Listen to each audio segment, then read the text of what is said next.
Every house, every king, and every battle has its own truth. But there are stories older than crowns, darker than the night, and more dangerous than any blade. They were never written in books. They were whispered to fire, to the trees, and to the dead gods.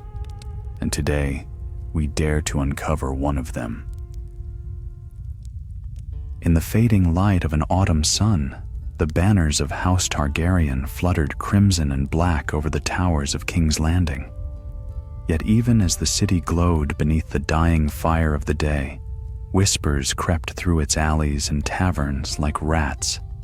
Some spoke the king's name with pride: Daeron the Good, the peacemaker, the scholar, the dragon who sought to end the wars of his forebears.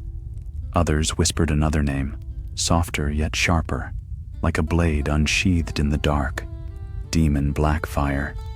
Sir Aemon Rivers heard those whispers wherever he went. Bastard born of House Tully, he wore no sigil save the faint scar upon his cheek, earned in the service of lords who scarcely remembered his name. He had come to King's Landing seeking honor, but what he found was talk of rebellion. It was said that Demon, once beloved by all, had raised his father's sword, Blackfyre, the Valyrian steel of kings, against the Iron Throne itself. Aemon did not yet know which truth he believed. That evening, he stood in the Red Keep's training yard, his armor dusted with sweat and sand, when the sound of boots drew near. From the shadows came a tall man cloaked in dark red, his pale eyes keen as moonlight. Brynden Rivers, known to most as Bloodraven, the king's spy master and one of his most feared bastards. His birthmark, a red stain that crossed his face like a raven's wing, made lesser men shudder. "You strike like a man who's angry with the world," Bloodraven said, watching as Aemon's sword bit deep into the wooden dummy. "Perhaps I am, my lord," Aemon answered, lowering his blade. "You're a Rivers, are you not? The one from Riverrun?" "Aye. My mother was of the Tully Kitchens. I know no father." Bloodraven's mouth curved faintly. "Then we are brothers of a sort. Bastards both, though some of us climb higher than others." The words were not cruel, merely true. Aemon nodded, saying nothing. "The king needs men of loyalty," Bloodraven went on. "Not noble birth, not grand names. Demon Blackfyre gathers banners in the Reach and the Stormlands. He calls himself rightful heir, and many believe him. The realm will soon bleed again. Will you bleed for your king?"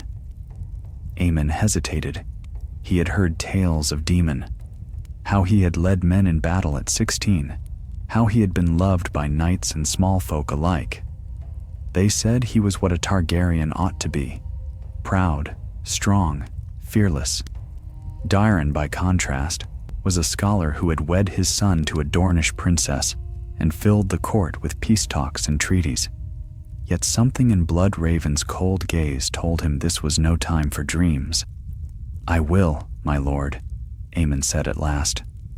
"Good," Bloodraven replied. "Then ride at dawn. We march for the Riverlands. If Demon means to raise his banners, he will find us waiting." The march began with 1,000 men and ended with 10,000. Houses loyal to Daeron answered the call: Tully, Arryn, and the Northmen who had crossed the neck for the first time in a generation. Yet for every loyal lord, there were 2 who bent the knee to Demon Blackfyre. As they rode, Aemon saw the country torn by fire and rumor alike. Villages burned, castles closed their gates to strangers. The banners of the Red Dragon and the Black clashed across fields once green with harvest.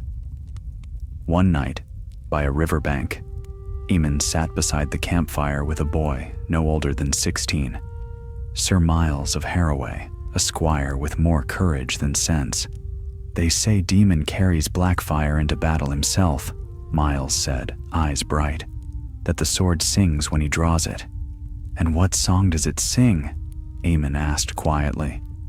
Freedom, Miles whispered. They say he fights for true kingship, for honor. Aemon stirred the fire with a stick, watching sparks rise into the black sky.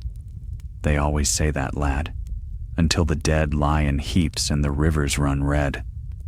Still, when he lay awake that night, Aemon found himself wondering what kind of man Daemon truly was. Could one so loved by knights and lords truly be a traitor? Could Bloodraven's cold eyes see the truth of hearts better than the songs of 1,000 men? Weeks later, they reached the Trident, where the River Lords had gathered to bar Daemon's advance.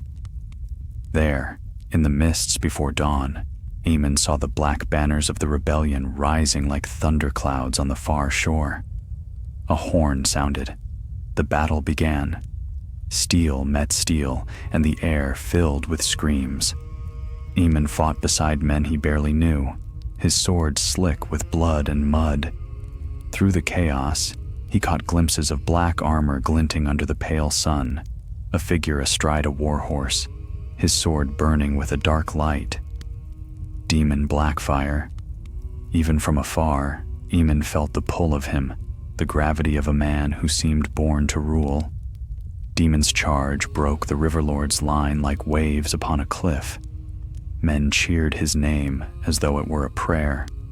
Then came the countercharge.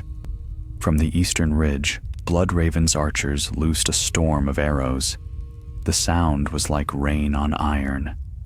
Daemon's vanguard faltered, and Aemon saw the rebel lord's horse rear, arrows bristling from its flank. The battle raged until nightfall. When it was done, the field lay carpeted in the dead. Neither side claimed victory, only grief. As the sun sank behind the hills, Aemon knelt beside a dying knight in black mail. The man's eyes were gray as smoke. "Tell me," the knight gasped, "does Daemon still live?" Aemon hesitated. "I do not know." The knight's lips twisted into a faint smile. "Then there is still hope." He died with that word upon his tongue, and as the wind carried it away, Aemon felt a chill run through his blood, a whisper that this war was far from over, and that the name Blackfyre would haunt the realm for years to come. The days that followed the battle on the Trident were heavy with the stench of smoke and death. Ravens wheeled above the corpses strewn across the banks, their wings black against the wan sky. The river ran murky red, sluggish beneath the weight of the slain. Sir Aemon Rivers rode among the survivors, his mail torn, his blade notched and dull. Around him trudged men too weary to speak, faces hollow, eyes dim with disbelief. Though the battle had ended, the war had not. Rumors spread faster than any fire. Daemon Blackfyre still lived, they said, and his sons now led the banners of rebellion southward. In the royal camp, beneath tattered tents and sagging standards, the loyal lords gathered to count their dead and plan their next move.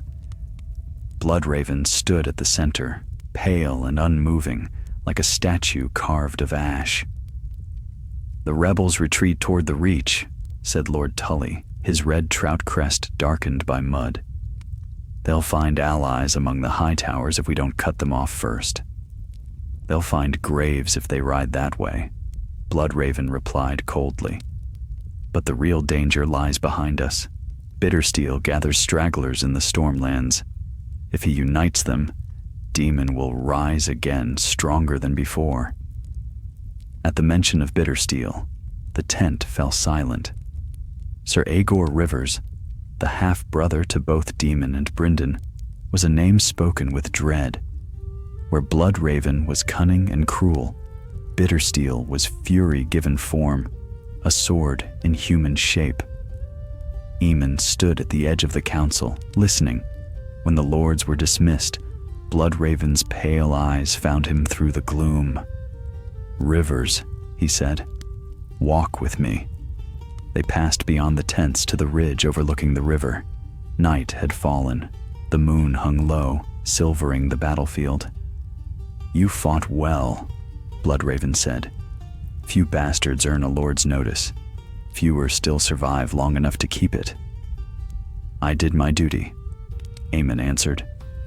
Indeed, but duty is a fickle thing, Sir Aemon. Do you know what it means to be loyal in times such as these? To stand by one's oath, Aemon said, uncertain. Bloodraven's mouth curved faintly. Oaths are words. Men twist them as they please. True loyalty lies in what we do when words fail.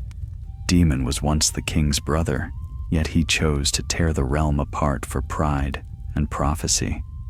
I would see him ended before he drags us all into the grave.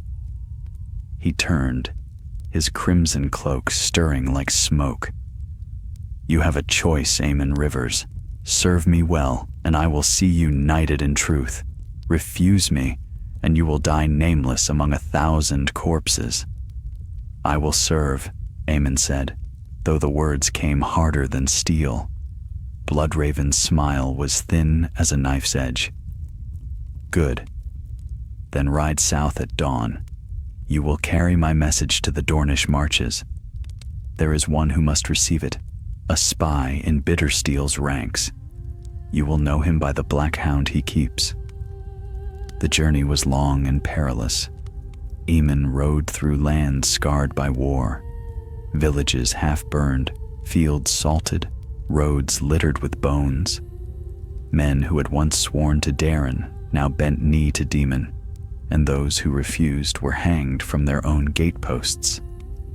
In the borderlands of the Reach, he came upon a small inn hidden among twisted oaks. The sign above the door bore the faded shape of a crescent moon. Inside, the air smelled of ale and smoke, the chatter subdued. Travelers kept their heads down.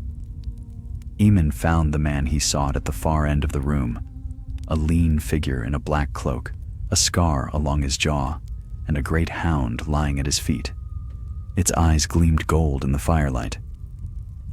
You've come from the north, the man said without looking up. And you ride alone, a dangerous thing in these times.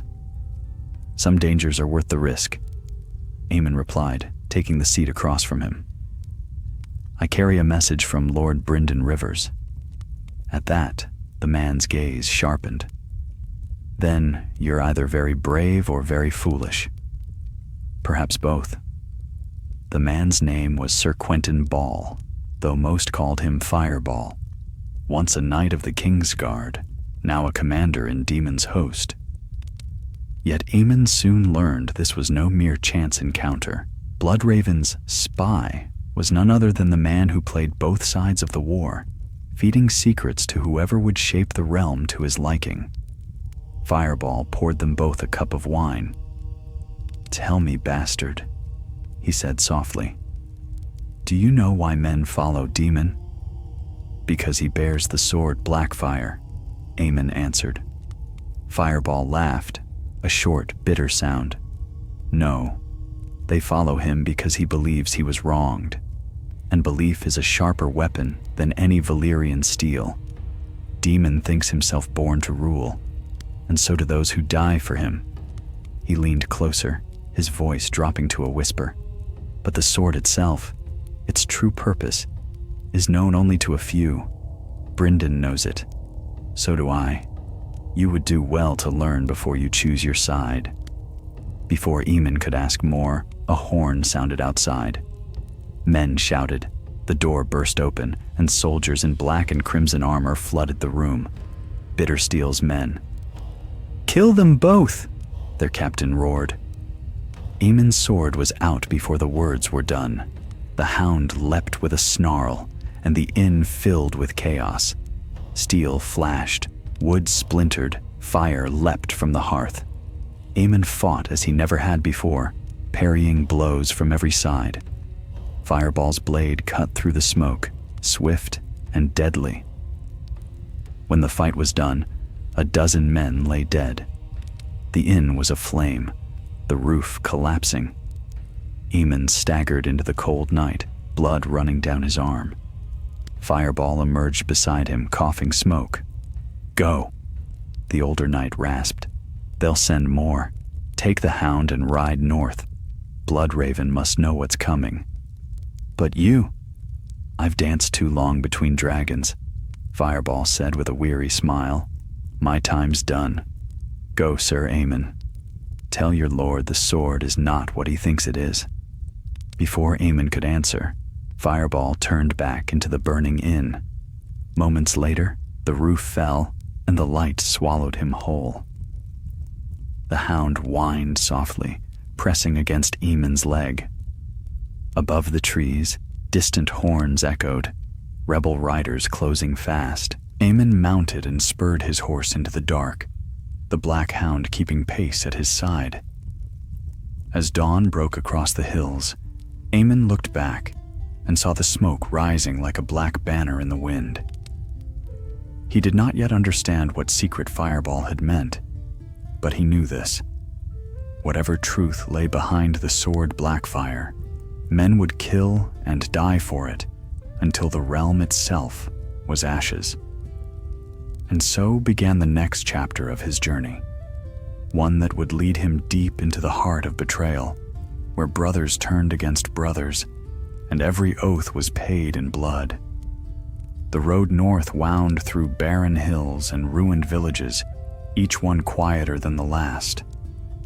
The Black Hound loped beside Sir Aemon Rivers, silent save for the steady rhythm of its paws upon the stones. At night, when the wind whispered through the trees, it would lift its head and growl at the unseen things that moved beyond the firelight. Aemon had known fear before, on battlefields, in the eyes of dying men, but never this kind. It was the dread of uncertainty, of secrets gnawing at the edges of his thoughts. The sword is not what he thinks it is, Fireball had said. Those words clung to him like shadow. When he reached the banks of the Tumblestone, he found Bloodraven's encampment waiting. Pale tents fluttered in the mist, and men moved through them like ghosts. At the center stood a great pavilion of black and red silk, the banner of the three-headed dragon drooping in the rain. Bloodraven received him at once. The lord sat behind a map-strewn table, his white hair unbound, his single red eye gleaming beneath the torchlight. You took longer than I expected, he said without greeting. Was the message delivered? Sir Quentin Ball is dead, Aemon replied. He bade me tell you, the sword is not what you think it is. For the first time, Bloodraven's composure cracked. He leaned forward, fingers steepled. He said that? Aye. Then Bittersteel's men came. They tried to kill us both. Bloodraven's gaze drifted past him, unfocused, as though seeing something far away. So it begins. Demon means to move sooner than I thought. Aemon frowned. You know what he meant, don't you? About the sword? The pale lord's lips thinned. Perhaps. But some truths are best kept buried. Tell me, did you bring the hound? Aemon nodded, and the beast padded into the tent. Bloodraven studied it for a long moment, then motioned to one of his guards. Feed it well. You'll need it before this is done. Before Aemon could ask more, Bloodraven rose and swept aside the tent flap. Walk with me. They crossed the camp together, the night cold and damp. Beyond the rows of tents, the loyalist host stretched across the valley, thousands of men waiting for war's next call. Fires glowed like fallen stars on the hillsides.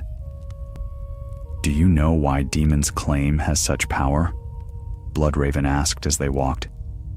Not because he is strong, or fair, or beloved, but because men want to believe in him. He reminds them of the dragons they've lost, of the glory that died with Aegon the Conqueror. They follow a dream. And you? Aemon asked. What do you follow? I follow what must be, Bloodraven said simply. If Demon wins, the realm will burn. So we shall do whatever must be done to stop him, even if it means damnation. His words chilled Aemon more than the wind. Later that night, Bloodraven summoned a council of his captains. The news from the south was grim. Demon had regrouped and was marching east toward the Blackwater. The king's own sons rode to join the loyal host, but Bittersteel's cavalry shadowed them. The final battle was coming, and all knew it would decide the fate of the realm. Aemon stood at the edge of the gathering, listening as plans were made and alliances sealed. He heard talk of spies, of secret missives, of treachery, even among their own. When the council ended, he lingered by the fire, uneasy. Then a woman's voice spoke behind him. "You're Aemon Rivers." He turned. A slender woman stood there, cloaked in gray, her hair pale as frost. Her eyes were sharp, but her voice was soft. "My name is Shiera." He knew her at once. Shiera Seastar, the most beautiful of the great bastards, Bloodraven's half-sister, and the king's mistress of whispers. Tales said she bathed in milk and wore a necklace strung with the sapphires of fallen lovers.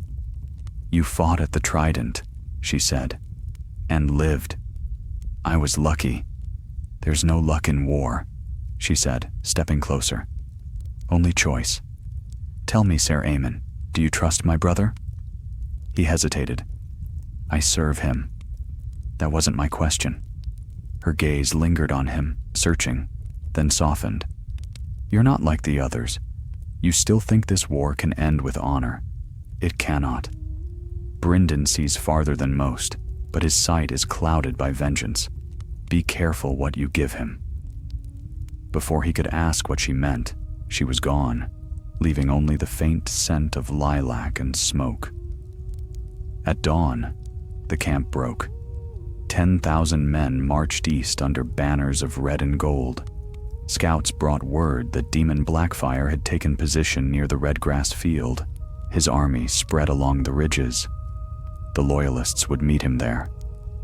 The march was swift and silent. The hound trotted beside Aemon's horse, its dark eyes ever watchful. As they neared the field, Aemon saw smoke rising ahead and the glint of steel beneath the morning sun. Bloodraven rode to the front, his pale hair streaming. "Today we end this," he said to the host. "For the king, for the realm." Trumpets sounded. The armies met. The clash was thunderous. Cavalry crashed upon cavalry, spears shattered, arrows darkened the sky. Aemon fought in the thick of it, his sword singing, his shield splintered. All around him, men screamed and fell. Banners toppled, horses screamed. He saw Demon once, riding at the head of his knights, Blackfyre in hand, the sword gleaming like liquid night. Around him, his twin sons rode close, their armor bright with black dragons. The sight struck Aemon like a vision from some old tale, so noble, so terrible, that for a heartbeat he almost wished the man were king. Then came the storm of arrows. Bloodraven's archers loosed from the ridges, the famed raven's teeth. The shafts fell like rain, hissing through the air. Demon's line wavered.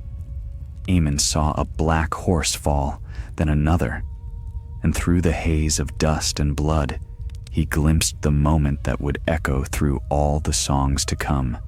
Demon Blackfyre, pierced by a dozen arrows, his banner collapsing beside him. The rebel host broke.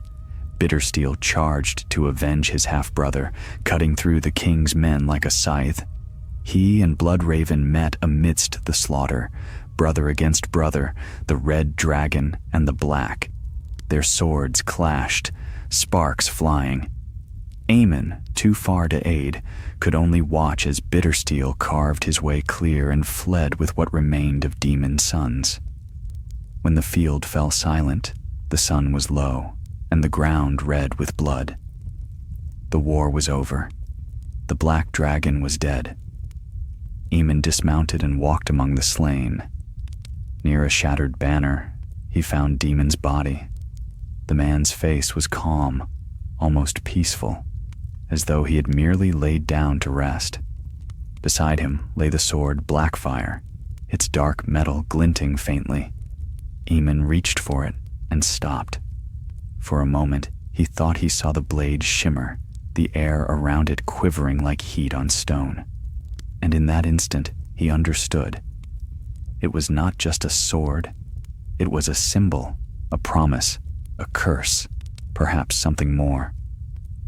The steel itself seemed alive, whispering of kings and ruin, of power that could not be owned without paying the price. He let it lie. As the sun set behind the red hills, Aemon stood amid the wreck of thousands and thought of the words Fireball had spoken. The sword is not what you think it is. He understood now that it had never been about the blade. It was about what men saw when they looked upon it. Daemon had seen destiny. Bloodraven saw danger, but Aemon saw only the endless circle of men killing for crowns and ghosts. The hound whined softly beside him. Aemon placed a hand on its head and turned away from the field, the cries of the dying fading behind him. The rebellion had ended, but the shadow it cast would stretch long across the years to come, and somewhere beyond the horizon, Bittersteel was already riding east, carrying the Black Dragon's dream with him into exile. The snows came early that year. The red grass field lay silent beneath a veil of frost, its soil rich with blood and sorrow. Ravens feasted upon the corpses of heroes, their cries echoing through the empty hills. The war was done, but the wounds it carved into the heart of the realm would never truly heal. Sir Aemon Rivers rode through that haunted land in silence, the black hound padding beside him. He had seen too much of death to count himself among the living easily. Every gust of wind seemed to whisper the names of those lost. Miles, Fireball, Daemon, men who had burned bright and vanished into ash. When he reached the Loyalist camp, the banners hung limp and colorless. Victory had brought no joy. The survivors spoke in hushed tones, avoiding one another's eyes. At the center of it all stood Lord Brynden Rivers, pale as bone, his red eye gleaming in the torchlight. "You were seen upon the field," Bloodraven said as Aemon approached. "You stood before the sword itself." "I did," Aemon answered. "It is not a thing for men to own." Bloodraven's expression did not change. "And yet, men will kill for it all the same. You left it where it fell?" "Aye. The king's men have already taken it." Bloodraven's gaze drifted toward the horizon. "Then may the Seven have mercy on whoever dares wield it next." He motioned for Aemon to follow him into his tent. Within, the air was heavy with the scent of ink and parchment. Maps lay scattered across a table, dotted with red marks, sieges, uprisings, the remnants of rebellion. "The war is over," Aemon said quietly. "For now," Bloodraven replied. "But peace bought by fear seldom lasts. Daemon's sons live. Bittersteel lives. They will flee across the narrow sea and nurse their vengeance until the day comes to strike again. And when that day comes, I will be ready." Aemon studied him. "And what of the king? Daron sits the Iron Throne, but it is my eyes that keep him safe. He does not yet understand the depth of what we face. There are forces in this world older than thrones, Aemon, darker than any crown." He looked up sharply. "You've served me well. I'll have you rewarded. Land, gold, a knighthood, choose what you will." Aemon hesitated. "I want none of those things." Bloodraven's brow furrowed. "Then what do you want?" "Peace," Aemon said simply. "The kind men fight and die for, yet never live to see." A faint smile ghosted across Bloodraven's lips. "You are a fool, then. There is no peace for men like us." Weeks passed, winter deepened, and the victorious host returned to King's Landing. The city received them with muted cheers, for even the small folk had lost sons and brothers to the Blackfyre cause. Aemon rode through the gates beneath the red dragon banners, past the ruins of the war's shadow. He found little comfort in the city's warmth.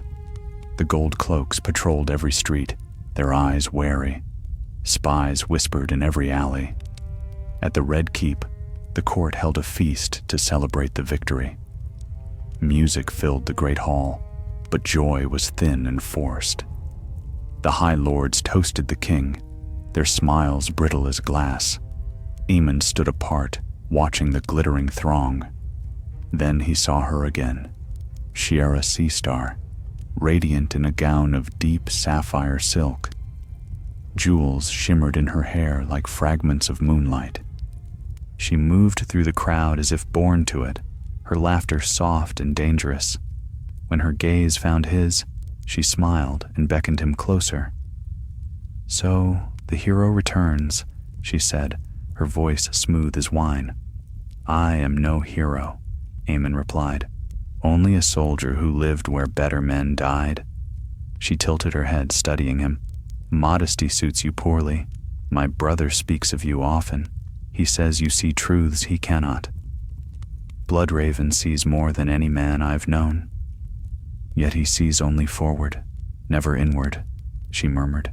"He would rule from shadows until the world itself goes blind. But you still have light enough to be afraid." Aemon frowned. "And what is it I should fear, my lady?" "Not the dead," she said, her smile fading, "but what men do in their name." Before he could speak, trumpets blared. The hall fell silent as King Daeron II entered, slender and grave, his crown gleaming under the torches. The king raised his cup and spoke of unity, of healing, of the need to rebuild what the war had torn apart. His words were gentle, but his eyes were weary, haunted by the cost of his peace. As the feast wore on, Aemon slipped away.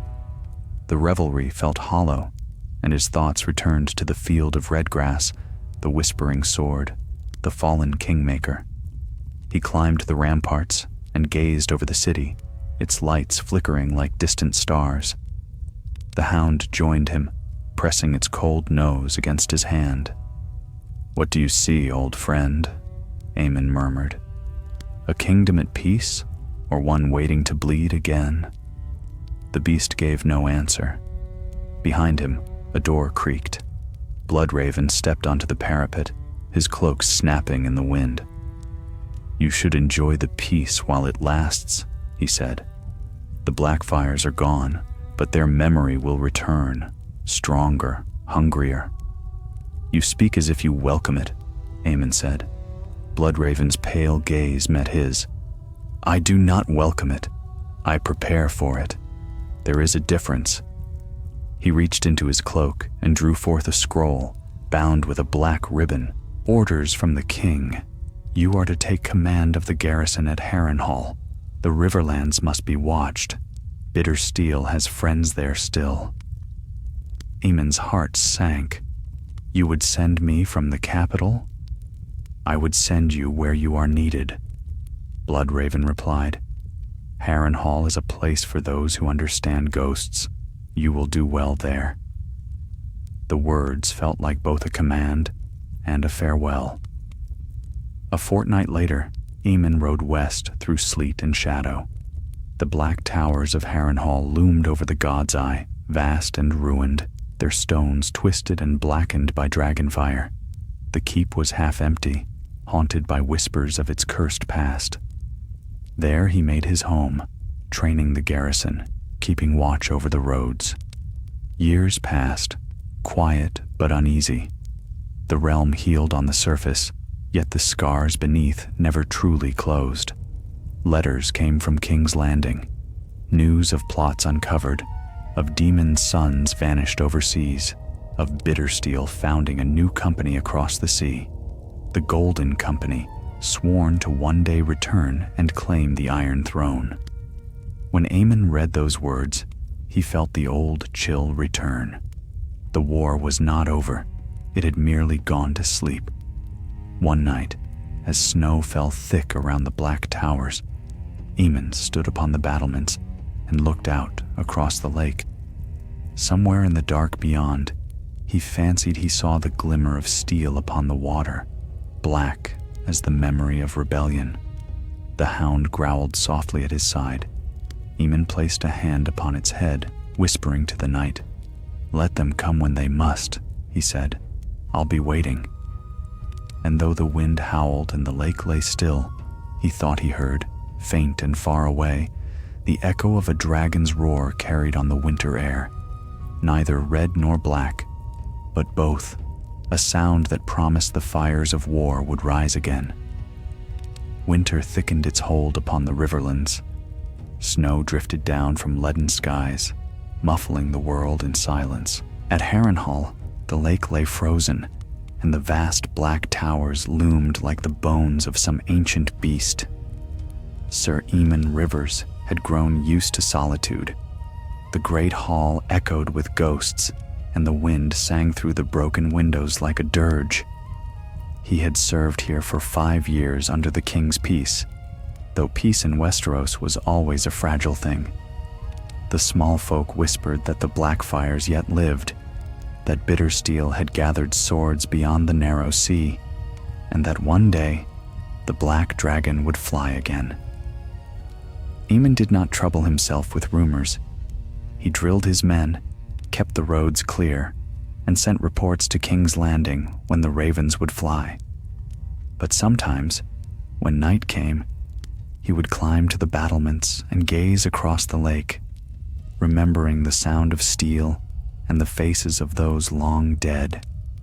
It was upon such a night that the past returned to him. The guards brought a prisoner to the gate, a woman cloaked in rags, her face hidden beneath a hood rimed with frost. She spoke with the voice of one used to command. "Tell your captain that Shira Seastar seeks audience with him." Aemon felt his breath catch when he heard her name. He had not seen her since the night of the victory feast, when her words had haunted him more than the battle ever had. Now, years later, she stood in his hall, pale and unchanged by time. "My lady," he said, bowing, "what brings you to this cursed place?" "Curses suit me," she said with a faint smile, "as they do you." He led her to the hearth, where the fire burned low. She cast off her cloak, and her beauty struck him like a blade. Cold, perfect, dangerous. Her eyes caught the firelight, one blue as summer sky, the other green as a deep forest pool. "You've not aged," Aemon said. "Nor have you, it seems," she replied. "War preserves some men. It burns away all that is soft." "I am no warlord," he said quietly, "only a keeper of ghosts." She studied him. "And yet you still wait, don't you? You stand guard over these ruins as though the world depends upon it."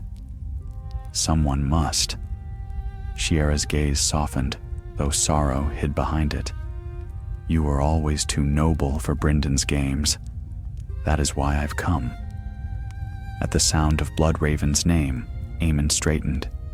"He sent you?" "No," she said. "He would not approve of what I bring." From her cloak, she drew a small bundle wrapped in silk. When she unfolded it, the firelight caught upon metal, dark, rippling steel, a fragment of a sword broken clean through. Aemon's blood turned cold. "Blackfyre. What remains of it?" she said. "Bryndon had the sword hidden after the battle. He feared what men would do for it. But Bittersteel learned the truth. He stole into the Red Keep with his agents and carried away this shard. The rest he could not find." Aemon stared at the blade, mesmerized. The fragment seemed to pulse faintly, alive with a dull light. "Why bring this to me?" "Because you alone can keep it safe. Bloodraven would use it for his own ends. Bittersteel would forge it anew. But you—" She paused, her voice dropping to a whisper. "You see it for what it is." Aemon turned the shard in his hands. The steel was warm, though the hall was cold as ice. In its dark surface, he saw shapes, fire, wings, crowns, the faces of men consumed by their own desires. He set it down quickly.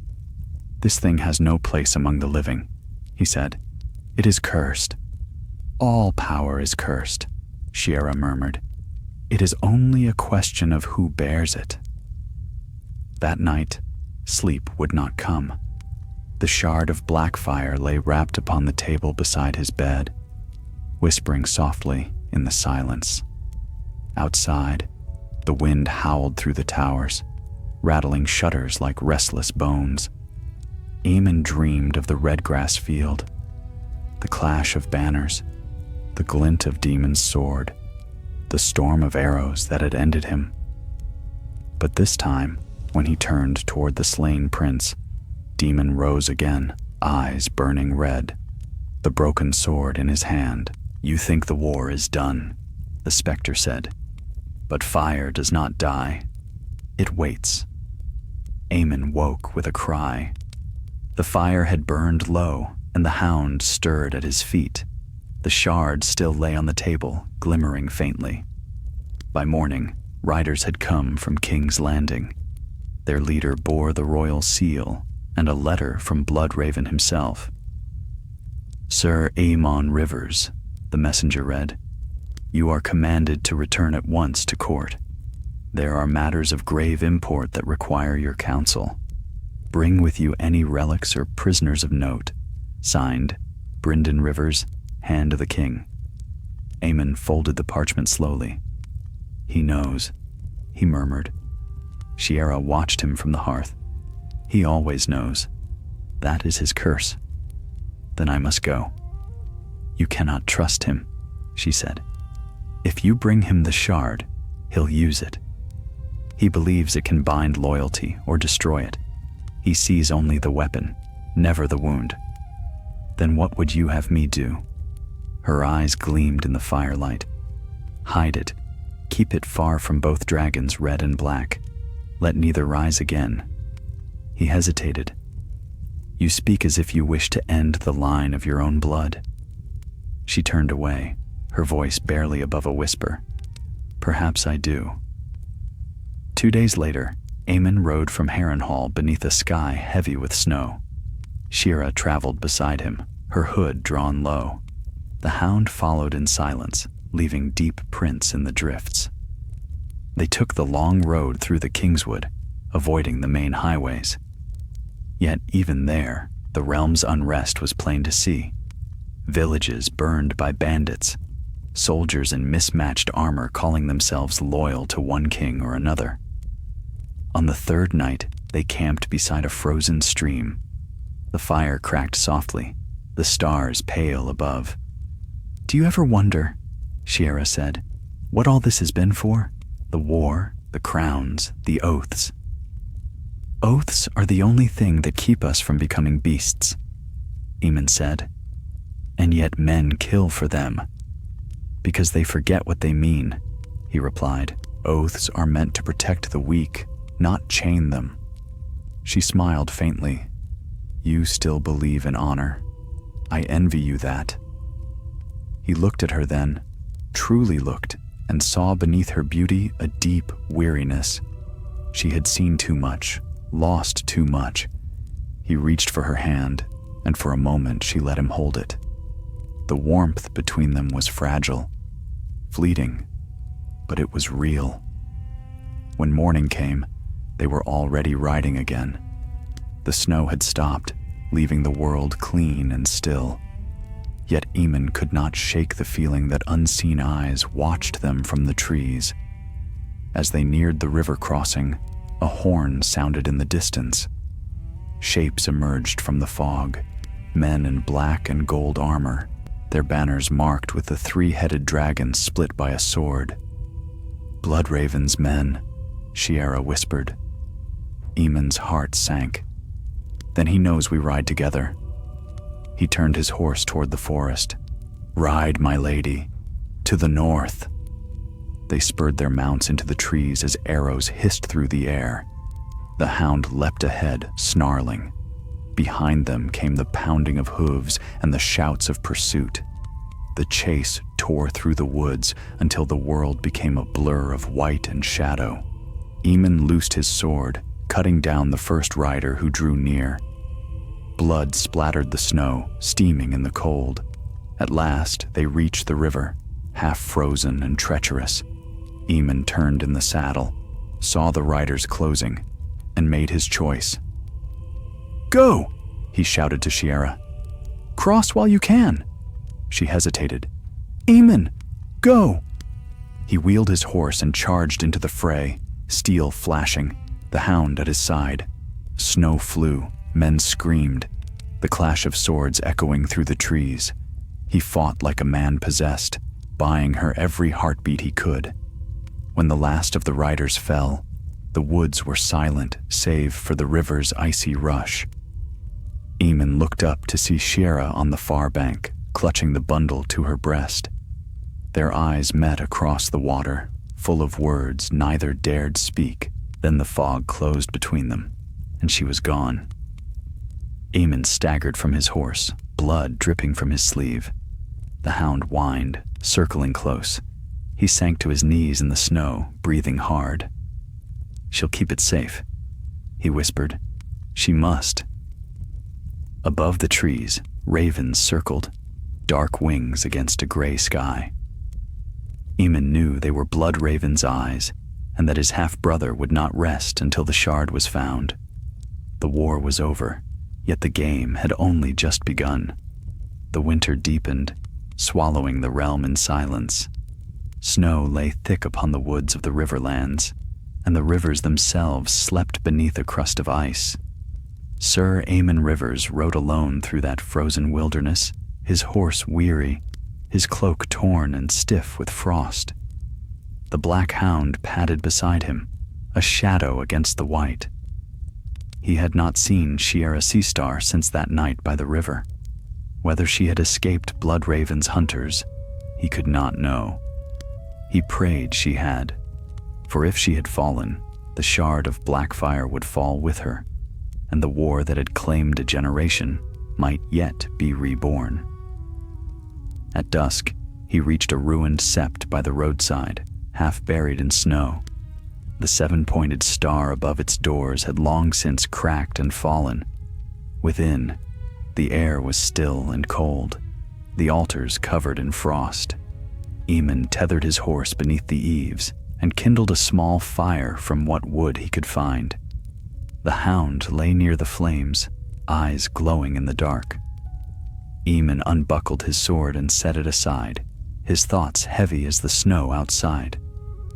"How many times must we fight the same war?" he murmured. "Red dragon, black dragon, different banners, same hunger." The hound gave no answer, only a low whine, as though it too felt the weight of what lingered in the air. Sleep came fitfully. In his dreams, Aemon walked once more across the red grass field. Snow covered the corpses there now, yet when he knelt to brush the frost away, he saw that each dead face was his own. He woke before dawn. The fire burned to ash. Outside, the wind had stilled. A single raven perched upon the ruined star, watching him with bright, cold eyes. "Go back to your master," Aemon said softly. "Tell him he'll find no traitors here." The bird croaked once, then took wing, vanishing into the pale sky. By midday, Aemon had reached a small hamlet nestled among the trees, little more than a handful of cottages, and a smithy half buried in snow. The people there were gaunt and wary, their eyes darting toward the woods as though expecting ghosts. A graybeard met him at the well. "You'll find no welcome here, sir," he said. "We've naught to give. The king's men took our grain. The black dragon's men took our sons." "I seek no charity," Aemon replied. "Only the road north." The old man spat into the snow. "North? Only fools and corpses go north this time of year." Perhaps he was both. He pressed on. That night, he made camp in a clearing where a ruined tower jutted from the earth like a broken tooth. From its stones, he could see the stars faintly through the clouds, cold, distant fires that had watched men slay each other since the dawn of kings. He thought of Shiera again, of her mismatched eyes and her warning voice. "Hide it. keep it far from both dragons. He had tried to do as she'd asked, but if Bloodraven hunted her still, the shard might soon be lost, or worse, found. He stared into the fire until his eyes blurred. If ever there were gods, he muttered, they've turned their faces from us. A sound broke the stillness then, a soft crunch of snow behind him. His hand went to his sword before he turned. A figure emerged from the shadows. A rider, cloaked in black and silver, his armor dulled with frost. His face was hidden behind a steel half-helm shaped like a dragon's head. "Sir Aemon Rivers," the man said, his voice muffled but clear. "You are far from Harrenhal." "I might say the same of you," Aemon answered, rising to his feet. "Who sends you?" The stranger dismounted, moving with the surety of a man long used to battle. "No one sends me. I've come to warn you. Bloodraven has declared you a deserter and a traitor. There is a price upon your head." Aemon's jaw tightened. "I have served him faithfully." "Faith means little to him now," the stranger said. "He believes you aided Shiera's flight, that you carry the shard of Blackfyre." "I do not," Aemon said. "And if I did, I would never deliver it into his hands." The man tilted his head. "Then perhaps you are wiser than I thought." He removed his helm, revealing a lean face with dark hair streaked by silver and eyes the color of pale steel. "I am Sir Harwin Frey," he said. "Once sworn to your command at Harrenhal. I fled before the ravens came, for I saw what was coming. Why risk returning? Because not all of us have forgotten who you are. There are still those who would see the realm free of the shadows that now rule it." Aemon regarded him warily. "You speak as though you mean to fight Bloodraven." Harwin's mouth curved in a grim smile. "I mean to fight whoever wears a crown made of lies. The realm bleeds still. The Blackfyres stir across the sea. Their exiled sons have gathered swords, a company of gold, bound by oath to return." Aemon's heart sank. The Golden Company. Aye, Bittersteel leads them, and he means to land before spring. The wind moaned through the trees. "So it begins again," Aemon said quietly. "The black dragon rises, and the red must answer." Harwin nodded. "When that happens, you'll have to choose, but choose wisely. The realm cannot bear another war." Aemon looked into the fire, the flames reflected in his eyes. "It will not be my choice that decides it. It will be theirs. The kings, the bastards, the dreamers who think they were born to rule. All I can do is keep the sword from their hands." "Then may the gods help you," Harwin said. "For all of them, we'll come for it soon enough." They traveled together for several days, keeping to the woods and sleeping beneath the trees. Harwin spoke little, though when he did, it was often of the past. The wars he had fought, the kings he had served, and the bitterness that lingered in the bones of men who had seen too much. One night, as they rested by a stream, Harwin drew something from his cloak, a small silver medallion shaped like a dragon with two heads. "I took this from a man I killed at Redgrass," he said. "He bore the Blackfyre standard. I kept it to remind myself that even brothers can be enemies." He tossed it into the fire. The metal hissed, then melted into nothing. "Perhaps it's time we stop letting dead men rule our lives," he said. Aemon nodded, but said nothing. The fire crackled, the night deepened, and for a moment the world felt still. Yet before dawn, Harwin was gone. His bedroll lay empty, his tracks already half hidden by falling snow. Aemon found no sign of struggle, only a single black feather upon the ground. He looked up to see ravens circling low over the trees. Bloodraven's eyes. He mounted his horse at once, urging the beast into a gallop. The hound raced ahead, barking. Through the mist, he saw riders closing from the south, dark shapes against the snow. The hunt had begun again. As twilight fell, Aemon reached the high cliffs above the God's Eye. The frozen lake stretched below him, vast and white beneath the dying light. At its center, the Isle of Faces lay shrouded in mist, its ancient trees unmoving.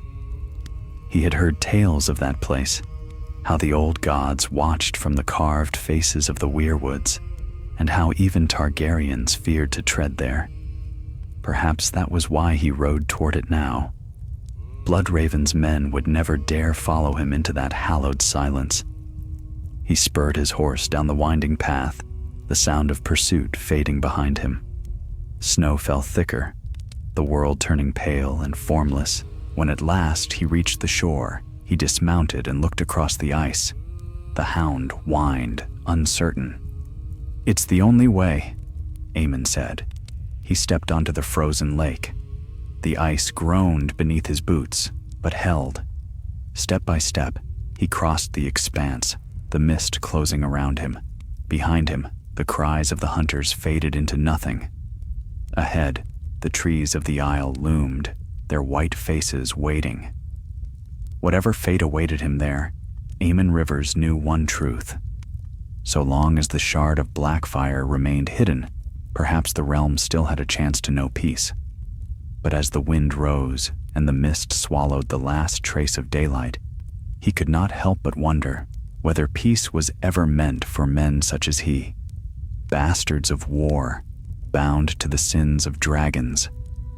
The Isle of Faces waited in silence as Sir Aemon Rivers set foot upon its frozen shore. The air was thick with mist, and the trees loomed tall and white against the gloom, their carved faces gleaming faintly through the haze. Each weirwood bore its own expression, some sorrowful, others fierce, and one that seemed to weep crimson tears into the snow. No birds sang, no wind stirred. The very air felt ancient, heavy with memory. The hound whined and hung back, unwilling to step further. Aemon turned to it. "Stay then," he said softly. "There are old powers here. Best you keep your soul." He passed beneath the first of the trees. The stillness deepened until even the crunch of his boots upon the frost seemed loud. He had heard tales of the Isle since boyhood, of how the first men had sworn peace there to the children of the forest, and how the faces carved into the trees had watched every oath and every betrayal that followed. If ever there was a place to hide something cursed, it was here. Aemon found a clearing near the heart of the grove, where 7 great weirwoods grew in a circle. Their red leaves carpeted the snow, and their faces watched him from every side. It was said that each tree here bore witness for the old gods themselves, though he had never known what gods would heed a bastard knight. He knelt in the center of the ring and drew the small bundle from beneath his cloak.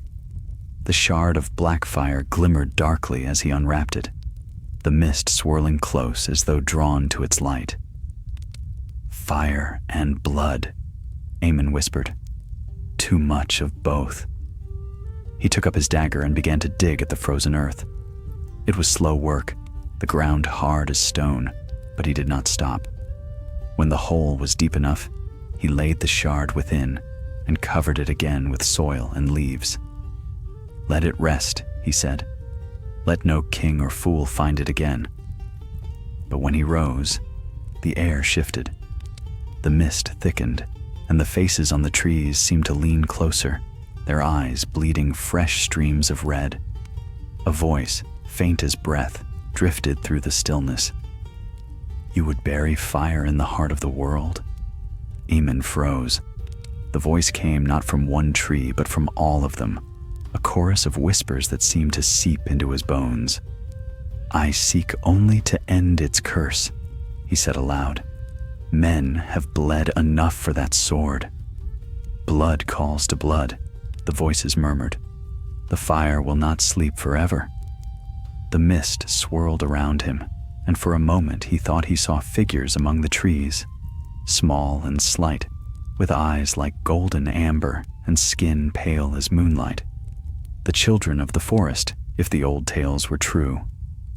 One of them stepped forward, her face both young and ancient. "You cannot end what was forged in dragonflame," she said. "Only delay its return." "Then delay it I shall," Aemon said. "As long as I live." The child's eyes gleamed. "And what will you give in return?"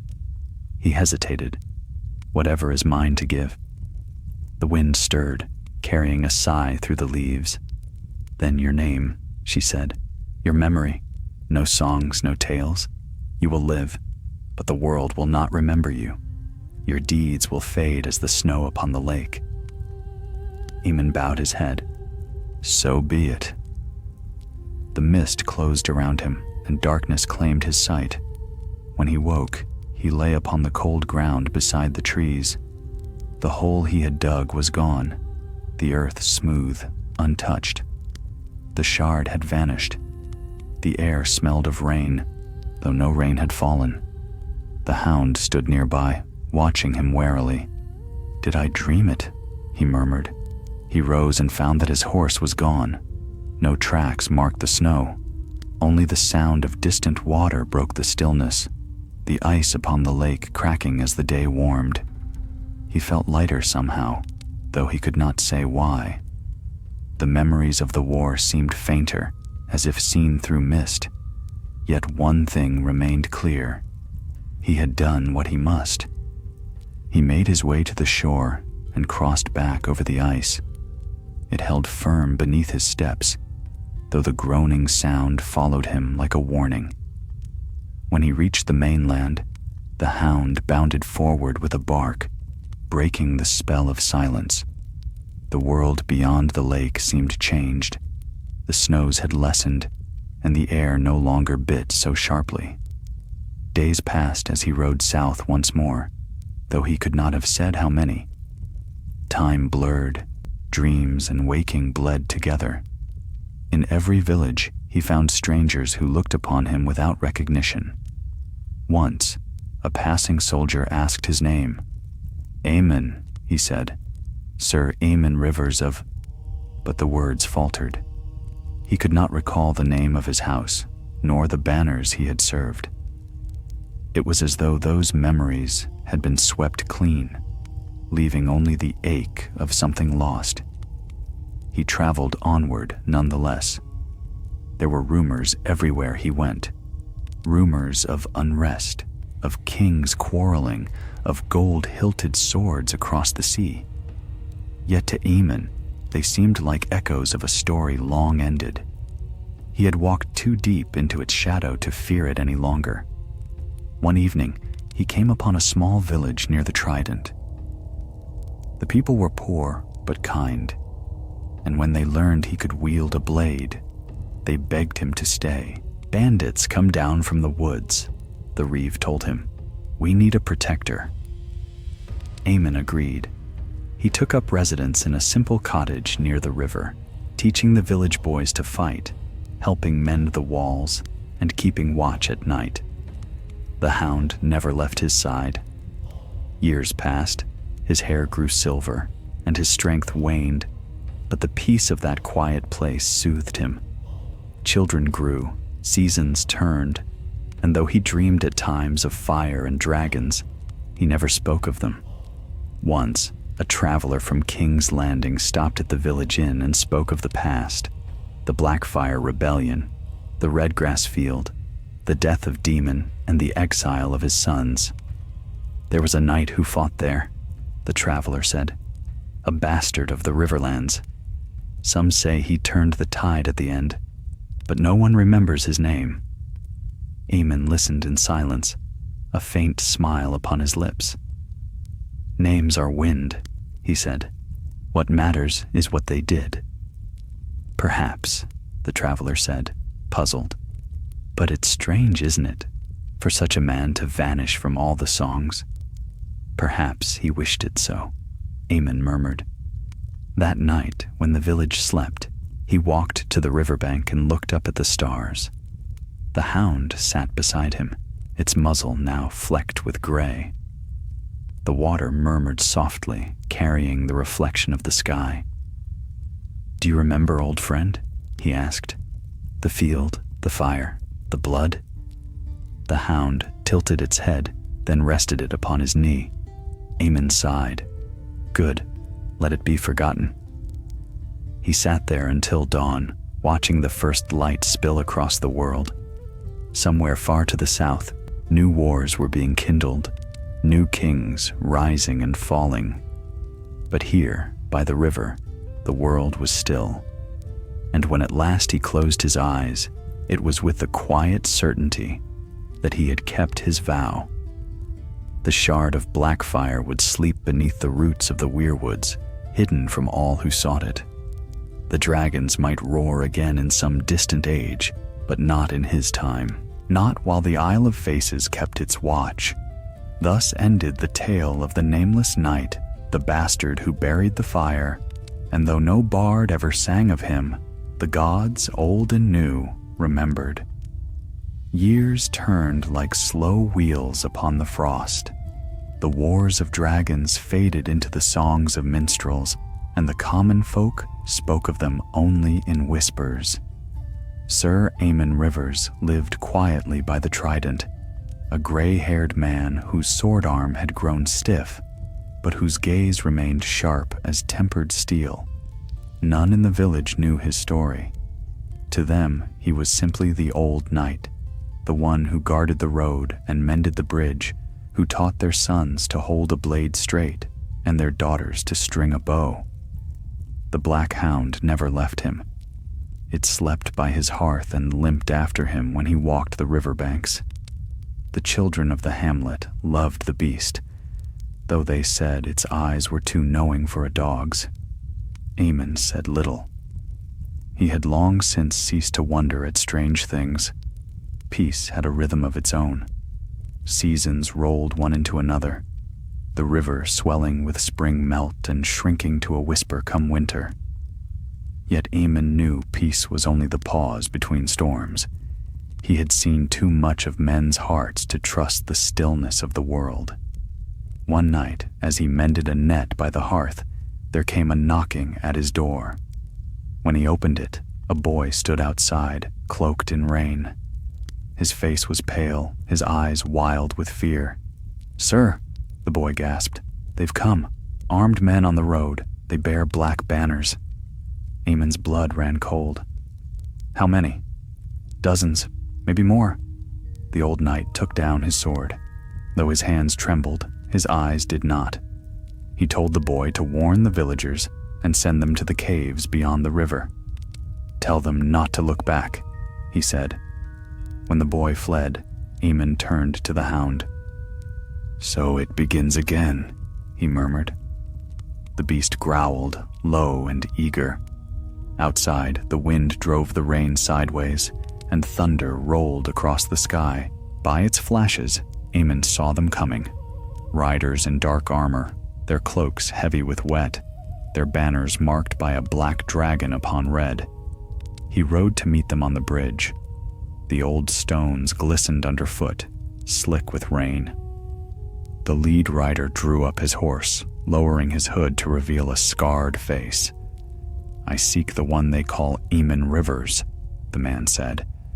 His voice carried through the storm. "You found him," Aemon answered. The rider smiled, though there was no mirth in it. "Then I bring tidings from across the sea. Bittersteel is dead, but the Golden Company marches still. His heir would see the realm united, under black banners once more. You served Demon once. Will you not serve his blood?" "I served no dragon," Aemon said. "Only the realm." "Then serve it again," the man urged. "A true king rises, born of Demon's line. Even now he gathers allies. You knew the fire that burned in his grandsire's heart. It lives in him, brighter still. Join us, old knight, and see the dream restored." Aemon shook his head. "I've seen what that dream costs." The man's smile faded. "You would deny your own blood?" You think to hide forever what was demons by right? Aemon's grip tightened on his sword. I buried that curse where no man will find it. The rider's eyes gleamed. Ah, then the rumors are true. You know where it lies. Behind him, the other men drew their blades. So be it, the leader said. We'll take it from your corpse. The clash came swift and hard. Steel rang in the storm. Aemon fought as he had in youth, though his body ached with every blow. The hound lunged at the riders, tearing and snarling. Lightning split the sky, and for a heartbeat the bridge shone white as bone. One man fell, then another. Aemon parried a third blow and drove his sword into the rider's chest. But more came behind, relentless. His strength waned. His arm bled from a cut he had not felt. Still, he stood his ground. You fight for ghosts, one man shouted. I fight to keep the living free of them, Aemon said through his teeth. At last, the black-cloaked riders withdrew, their leader calling them back. The bridge ran red with blood, and rain washed the stains away. The man regarded him from horseback, eyes burning with hate. You cannot keep it hidden forever, old man. The blood remembers. The fire remembers. And when the Blackfyre rises again, no grave, no god, will stop him. He wheeled his horse and vanished into the storm. Aemon sank to one knee, gasping. The hound limped to him, muzzle streaked with blood. Not yet, he said, stroking its head. We're not finished yet. By dawn, the rain had ceased. The villagers returned to find the bridge littered with corpses. They burned the dead under Aemon's orders and built a cairn upon the hill. The old knight stood apart, his cloak torn, his eyes upon the east. They'll come again, the reeve said quietly. Yes, Aemon replied, and others after them. What are they seeking, sir? Why bring such doom upon us? A shadow, Aemon said. A shadow that should never have been born. He rode that very night, leaving the village behind. The hound followed, limping but steadfast. The road led east through the riverlands toward King's Landing, though he had no thought of the city itself. He meant to reach the Eyrie, where the mountains were high and the paths few. If any place could guard what must not be found, it was the Vale. He traveled by night, hiding by day. Twice he saw riders upon the horizon, black cloaks, silvered helms. Each time he turned aside, vanishing into the woods. At last, he came to a ruined watchtower upon a rocky ridge overlooking the Vale. There he made his camp. The tower's stones were cold and moss-grown, its roof half fallen, but it would serve. For 3 days, he rested there, tending his wounds and the hounds. Ravens circled above the cliffs, and once he thought he saw a great white falcon gliding far below. The world seemed at peace, yet his dreams grew darker each night. He saw Demon again, standing upon the red grass field with Blackfyre in hand.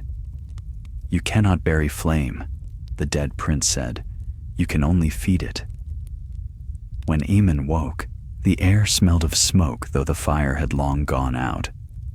On the 4th day, footsteps echoed in the ruins. Aemon reached for his sword, but a voice spoke before he could draw. You've grown older than I imagined. He turned. A woman stood at the archway, cloaked in gray, her face half hidden beneath a hood. Yet even through the shadow he knew her. Shiera, he breathed. Her smile was sad. You thought me dead. I hoped you'd found peace. There is no peace for Targaryen blood, she said softly. Only waiting. Bittersteel is gone, but his heirs are not. They know of the shard. They know you live. Then they'll die for chasing what should have stayed buried. They will die, yes, she said, stepping closer. But so will you, if you keep running. Let me take it. I can guard it as none other can. You told me to hide it from both dragons, he said. "Red and black alike. Has that changed?" Her eyes glimmered, one blue, one green. "I have seen what's coming, Aemon. There will be dragons again, real dragons, and men will burn for them. What we buried must stay beyond reach, even from the realm itself. Then it will." She looked at him for a long moment. "You've grown tired, haven't you? You've carried this burden too long." He said nothing. She touched his face, her hand cool as rain. "Rest, then. When the snows melt, I will see it done."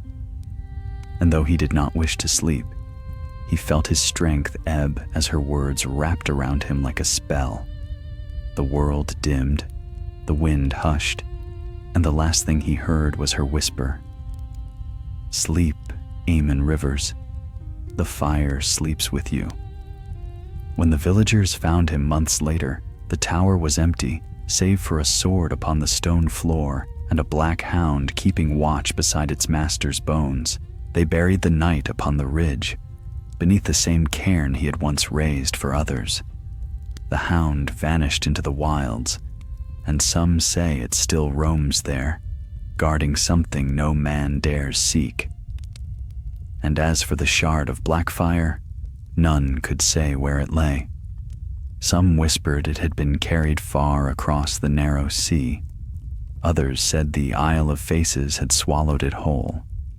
But the songs tell only this, that once, long ago, there lived a bastard who buried the fire of kings, and that so long as his name was forgotten, the dragons would never rise in his age. Long years passed, and the snows of many winters came and went. The songs of the Blackfyres faded into myth, their wars remembered only in whispers and the dusty scrolls of maesters. Yet even legends have roots that run deep, and beneath the still surface of peace, the realm's blood still stirred. Far to the east, across the narrow sea, a company of exiles rode beneath golden banners, a dragon crowned with fire, its wings spread wide. They called themselves the Golden Company, and among them walked men who bore the name Blackfyre with pride, nursing the wounds of a century. But this tale belongs still to Westeros, and to the land that had forgotten Sir Aemon Rivers. Forgotten by men, perhaps, but not by the earth itself. The Isle of Faces kept its silent vigil, and the waters of the God's Eye whispered secrets to the wind. In the Reach, spring had returned. Fields once scarred by war bloomed again, and the air carried the scent of apple blossoms and tilled soil. It was here that a wandering hedge knight named Sir Alaric Waters came upon an ancient ruin deep within the forest, a tower of blackened stone, its roof fallen, its walls thick with ivy.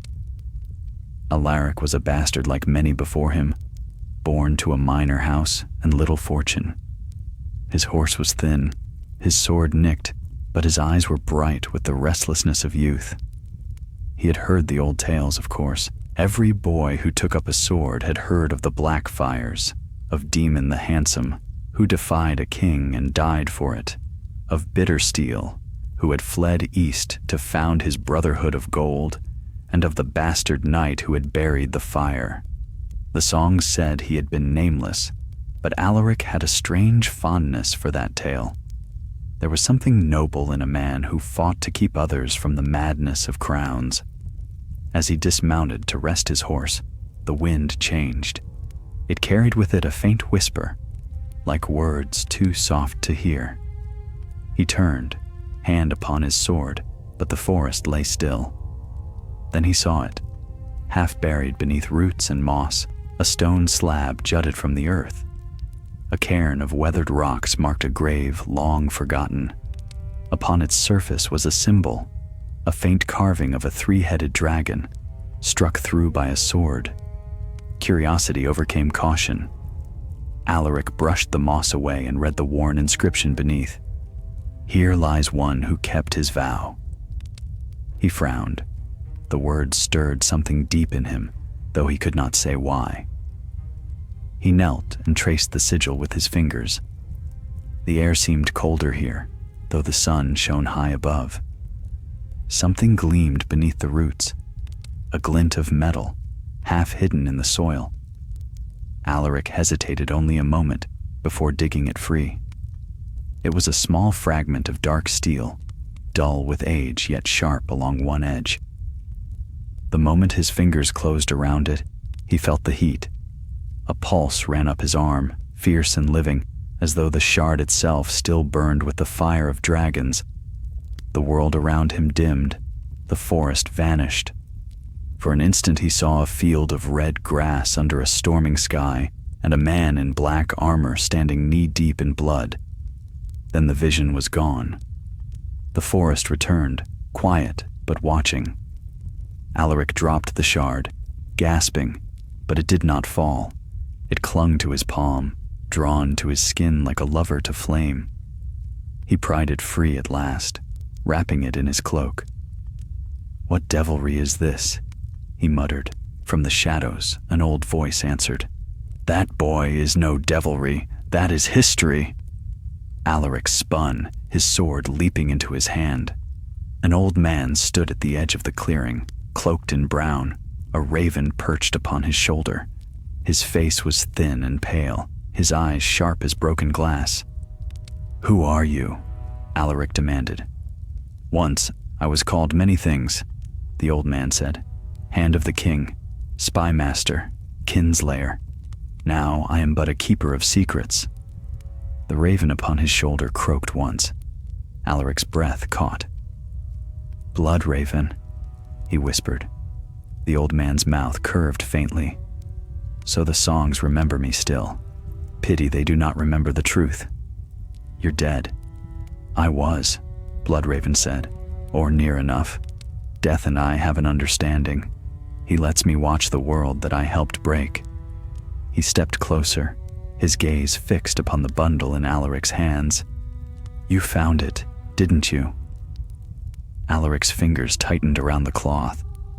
"I found nothing. Lies ill become bastards," Bloodraven said.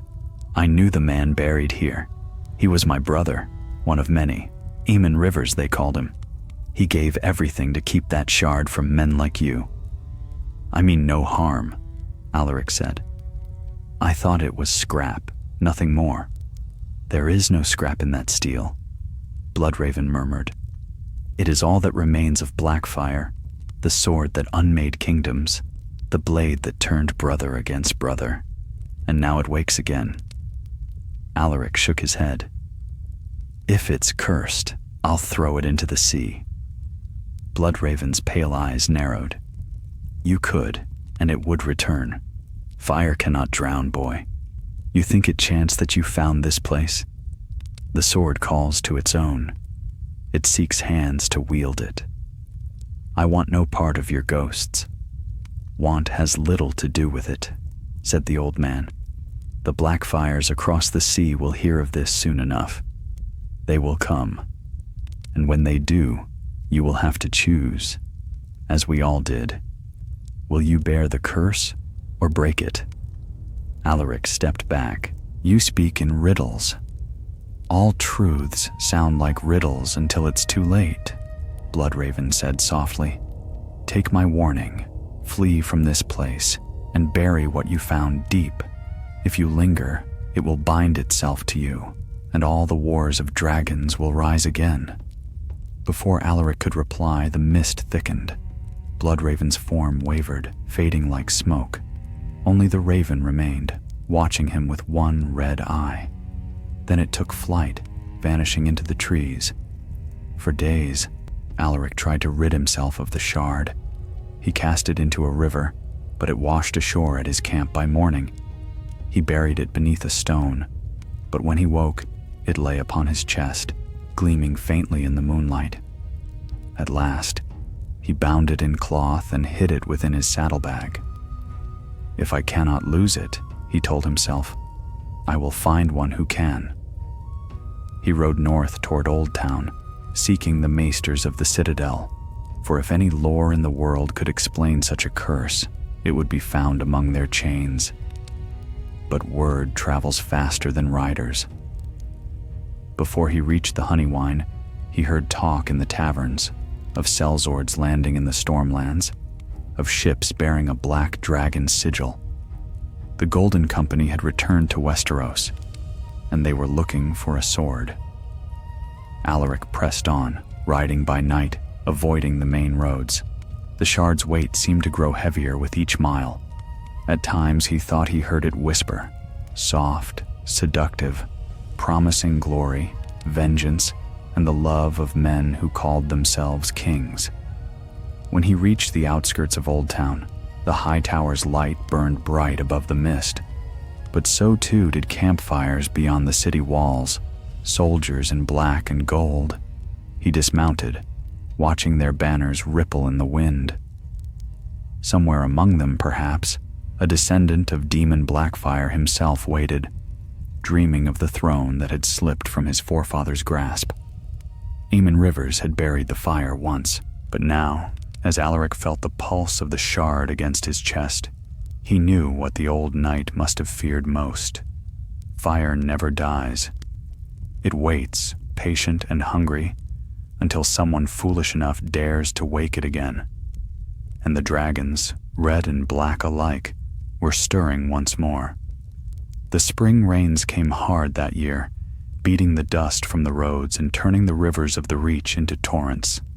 The skies hung gray and heavy as Sir Alaric Waters rode north, his cloak soaked and his horse splattered with mud.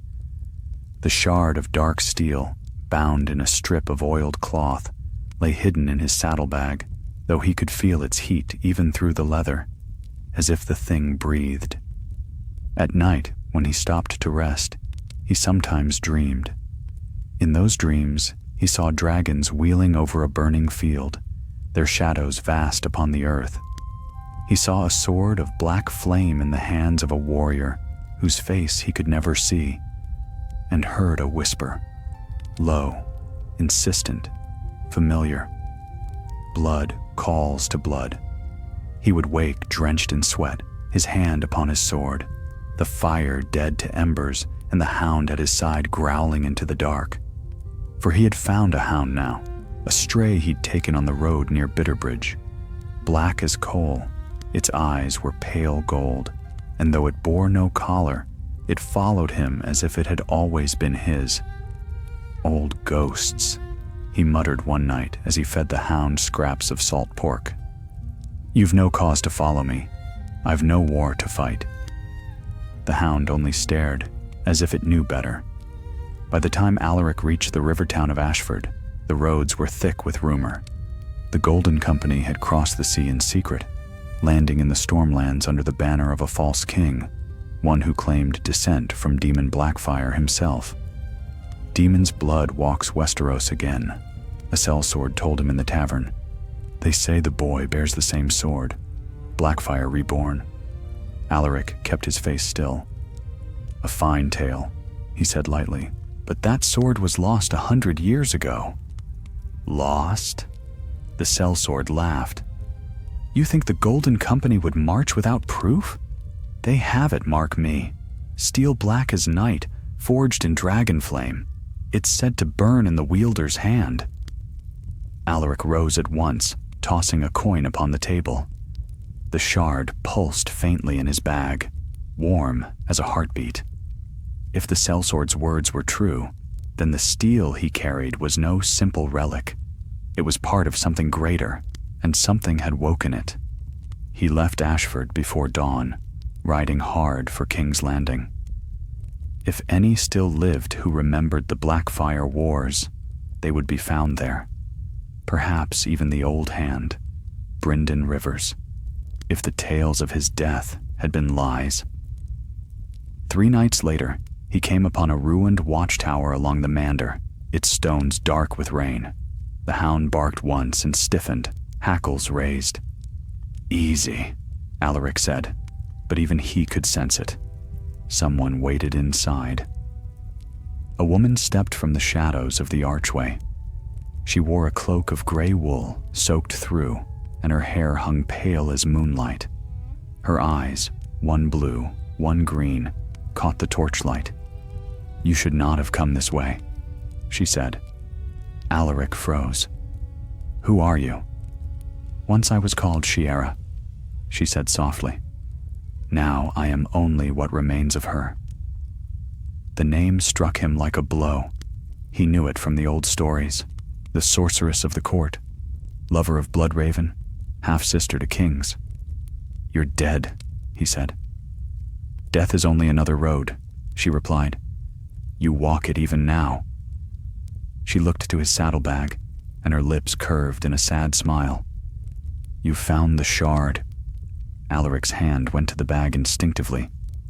"It found me, as it was meant to." She stepped closer, her presence both cold and entrancing. That steel was broken to keep the world safe, but when dragons stir, so too does the sword. "Tell me, does it whisper to you?" He hesitated. "Sometimes." "Then it has chosen you," she murmured, "just as it once chose Demon. And if you do not master it, it will master you." Alaric frowned. "Why me? I'm no prince, no hero." Shiera's gaze deepened. "You are a Rivers, are you not? The blood remembers, though the names fade. The man who buried that sword was your forebear." The world seemed to tilt beneath him. "Sir Aemon." She nodded. "Aye, the nameless knight. He swore to bury the fire, and the trees of the isle took his vow. But oaths fade as the old gods sleep, and the realm calls for war again. The shard woke to answer." Alaric stared at her, his heart hammering. "If this is true, then tell me what I must do." Shiera reached into her cloak and drew forth a crystal vial, sealed with wax. "This holds the last of the dragonfire that forged Blackfyre. It burns even now, though 100 years have passed. To destroy the shard, you must carry it to the Isle of Faces and cast it into the heart of the weirwoods. But beware, others will come for it. They already hunt you." "Why help me?" Alaric asked. Her smile was distant, almost tender. "Because I once loved a man who tried to do what was right. The world punished him for it. Perhaps it owes his blood a better fate." Before he could speak again, thunder rolled overhead. When the lightning flashed, she was gone. Only the hound stood where she had been, watching him with eyes that gleamed gold and green. He rode without rest. The shard burned hotter each day, as though aware of its nearness to its birthplace. Smoke rose from the forests as soldiers clashed along the Mander, loyalists of King Daren's line against the Golden Company's host. Alaric skirted their battles, traveling north through fields sown with the bones of old wars. Once, as he crossed a ruined bridge, he saw black-armored men upon the far bank. Their banner bore the black dragon of the Blackfyres. He turned his horse toward the riverbank, but an arrow hissed past his ear. He fled into the trees, branches lashing at his face. The hound darted ahead, barking furiously. Behind, the riders shouted, closing fast. When he broke from the forest, the land fell away before him. The god's eyes stretched vast and silver beneath the dawn, mist curling from its shores. At its center, half veiled in fog, lay the Isle of Faces. He urged his horse forward, but the beast balked at the shore. The hound bounded into the shallows, then stopped, whining. The water was black as ink. "Damn you," Alaric whispered. He stripped the saddle from the horse, slung the bag across his shoulder, and stepped into the lake. The water was cold as death. He waited until the ground fell away and began to swim, the weight of his sword dragging at him. Behind, he heard the shouts of men and the clatter of hooves. Arrows hissed into the water. One grazed his shoulder, but he did not turn back. The mists thickened. The isle drew near, its trees pale as ghosts. The voices began then, faint at first, then clearer. Blood calls to blood. He stumbled ashore, gasping, the shard burning against his chest. The forest loomed silent and immense, every weirwood face weeping red sap. He fell to his knees at the base of the largest tree, its trunk wide as a hall. "Take it," he whispered hoarsely. "End this. Let the fire die." The shard flared, bright as molten metal. The air around him shimmered with heat. In that light, he saw faces, Shiera's, his own, demons, even the pale, unyielding gaze of Bloodraven.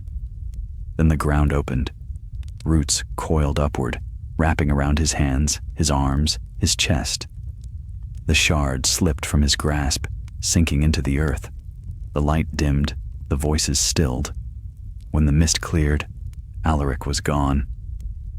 Only the hound remained, lying beneath the tree with its muzzle upon its paws.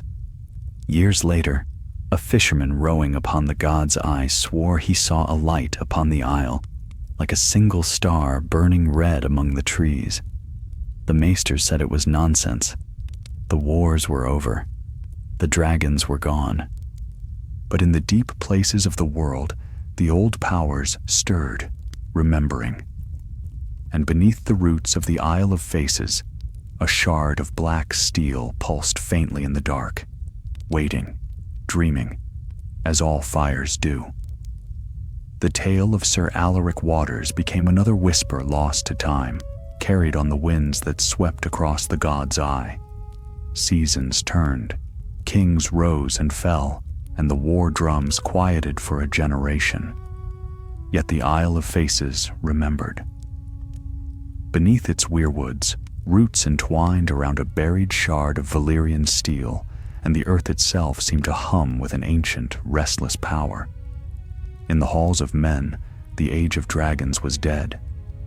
But in the dreams of seers and the fevered hearts of madmen, the fire still burned. A century after the Blackfyre Wars, the realm knew uneasy peace beneath the rule of another king, whose blood traced back to both red and black. It was said his masters served quills more than swords, that his court prized knowledge above valor. Yet knowledge can be as perilous as steel. In the citadel of Old Town, among its gray cloisters and echoing halls, a young novice named Taryn Flowers studied by candlelight long after the bells had rung for sleep. His peers mocked him for his birth, but his mind was keen and his curiosity sharper than most chains. Tonight, his thoughts lingered upon a fragment of parchment he had stolen from the restricted stacks, a page so old its ink had faded to the color of dried blood. "Here lies one who kept his vow," it read, in a spidery hand. Beneath, a single drawing, a three-headed dragon struck through by a sword. Taryn traced the symbol with his fingertip. "Aemon Rivers," he whispered. They erased his name, but not his mark. He had heard the stories, half-mad ramblings told by old men in taverns, the bastard knight who had buried the fire, the sorceress with mismatched eyes, the last hand who vanished into shadow. The masters called it myth. Taryn thought otherwise. He leaned closer to the candle, squinting at a faint line scrawled beneath the dragon. It was near invisible, hidden by age. But under the flame's glow, he read the words, "God's Eye." The Isle remembers. A thrill passed through him. He knew that place well enough from maps, a vast lake at the heart of the realm, haunted by legends of weirwoods and whispers. None but green men were said to dwell there now, if any lived at all. The door creaked. Taryn started, hastily rolling the parchment. An archmeister stood in the doorway, his silver mask gleaming in the candlelight. "Flowers," the old man said coldly. "You burn midnight oil again. That page belongs to the vault of forbidden histories." Taryn bowed his head. "Forgive me, Archmaester. I meant only to learn." "Learning is not wisdom," the Archmaester said. "The tale of the Blackfyres is a wound long healed. Do not reopen it." He reached for the parchment, but Taryn hesitated. In that heartbeat, something flashed behind the old man's eyes. Fear, or perhaps knowledge unspoken. "You know what lies there, don't you?" Taryn said softly. "At the Isle." The Archmeister's lips tightened. "Some truths are not meant for chains of silver. Forget what you've seen." But Taryn did not forget. That night, he fled the citadel before dawn, carrying the parchment hidden within his cloak. The wind was sharp from the sea, and the stars above the high tower seemed to watch his flight in silence. For weeks, he traveled north, posing as a healer, earning coin by tending the sick. The road was long, but the pull of the Isle grew stronger with every mile. He dreamed often of trees with faces, of a sword that gleamed black as night, of fire sleeping beneath the roots. At last he came to the God's Eye, its waters glimmering pale beneath a waning moon. Villagers warned him away. "The Isle is cursed," an old fisherman told him. "Boats that go near it never return. There are eyes in the trees, boy, eyes that see through flesh and soul alike." Taryn smiled faintly. "Then perhaps it's time someone asked them what they see." He paid the man thrice his due and took the boat himself, rowing toward the mist-shrouded heart of the lake. The air grew colder with each stroke, the fog closing around him until even the shore was lost. When at last the prow scraped stone, he stepped ashore into silence. The forest was alive with the sound of whispers. Faces carved in weirwood watched him as he walked, their mouths open as if in warning, or perhaps in prayer. In the center of the Isle, he found a clearing where 7 trees grew in a perfect circle, their roots entwined in a great mound. He knelt, brushing aside fallen leaves. The earth there was dark, rich, and warm. His fingers struck something hard. He dug deeper until his nails touched metal. When he pulled it free, it was only a sliver of dark steel, but its weight was wrong for its size. A heat like a heartbeat throbbed within it. The air shimmered, blood calls to blood. The voice was not his own. It came from the trees, from the ground, from the shard itself. "Who speaks?" he whispered. "The vow-bearer, the forgotten one. You dig where you should have prayed." The world tilted. For an instant, he saw the shadow of a man kneeling beneath the same trees, armor rent and bloody, his eyes hollow yet kind. Eamon Rivers, he knew, the nameless knight. "I seek knowledge," Taryn said. "Nothing more." "Then learn this. Fire sleeps, but never dies. What you hold can wake it." The shard pulsed in his hand, and the clearing filled with light, dark, blood-red light that danced like flame. Visions flooded his mind. Dragons reborn from stone, crowns shattering, rivers running scarlet. Taryn cried out and dropped the steel. The light vanished, and the mist returned. When he dared look again, the shard was gone. Only a faint mark remained in the soil where it had lain. A dragon's shadow burned into the earth. He staggered back to his boat and pushed off from the shore, rowing until his hands bled. When he reached the mainland, the dawn was breaking. He looked back once, but the Isle was already fading into mist. He never spoke of what he had seen, but those who met him afterward said his eyes had changed. One blue, one green, like the eyes of the sorceress of old. He wandered the realm for years, a quiet man with haunted dreams. Some called him a prophet, others a madman. Wherever he went, he carried a single phrase upon his lips: "The fire sleeps beneath the roots." In time, he vanished, as those who find truth often do. The maesters of Old Town denied he had ever studied there. His name was struck from their rolls. Yet in the years that followed, strange rumors spread through the 7 kingdoms. Smiths spoke of iron that sang when struck. In the north, Shepherds claimed to see red light flickering beneath the frozen lakes. And in the citadel's oldest tower, the ravens grew restless, their black wings beating against their cages whenever storm clouds gathered over the god's eye. Maesters would later say it was nonsense, old superstitions from darker times. But on nights when the wind blew from the east, carrying the faint scent of ash and rain, some swore they heard a whisper rising from the isle, a whisper that stirred even the stillest hearts. Blood calls to blood, fire to fire, and the dragons, in their long sleep of stone and silence, dreamed once more. The realm slept uneasily beneath its mantle of peace. The Iron Throne had changed hands a dozen times since the Wars of Dragons, but the land remembered every drop of blood spilled for its shadowed seat. Beneath the towers of King's Landing, the Red Keep still whispered with ghosts, and the Godswood, though small, seemed to weep sap darker than the rest. In that age, there lived a boy named Corin Rivers, a scribe's son born in the quiet market town of Maidenpool. His mother claimed descent from no one of note, yet his hair held a faint shimmer of silver when caught by the sun, and his eyes, gray flecked with crimson, often drew uneasy stares. He grew among ledgers and scrolls, his head filled with tales of kings and dragons, though his hands were more suited to ink than steel.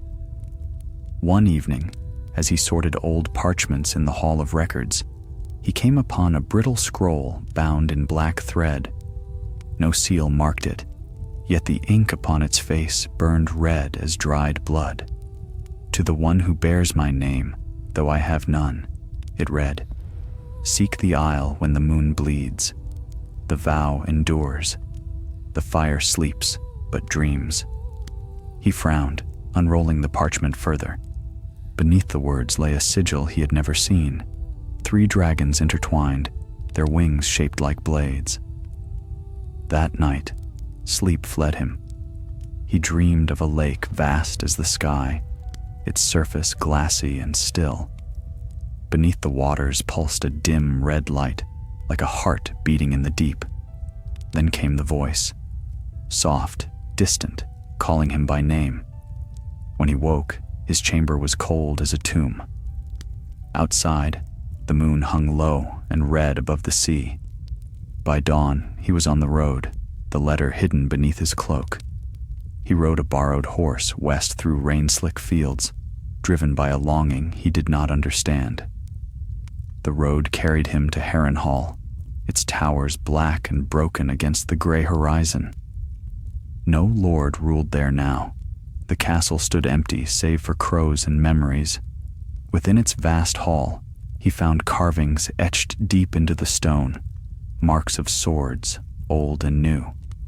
And there, above the dais where kings and usurpers had once feasted, he found another sigil, a 3-headed dragon pierced through by a sword.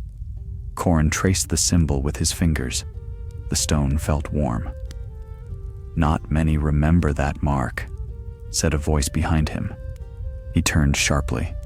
An old man stood in the doorway, tall and lean, his cloak the color of dust.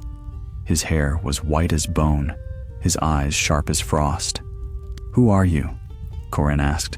"Only a watcher," the man said. "And you?" "A Rivers, I think, though you wear the name lightly." Corin's heart stilled. "How do you know that?" "Names are whispers," the man said. "But blood speaks louder. You have the look of him, the one who buried the fire." Corin swallowed. "Aemon Rivers?" "Aye, the nameless knight. He made his vow beneath the weirwoods, and his line has guarded it ever since, though most never know what they guard." The man stepped closer. "You've felt it, haven't you? The pull of the isle." Corin nodded before he could stop himself. "In dreams." "Then the time has come again," the man murmured. "The fire wakes, and it seeks its bearer.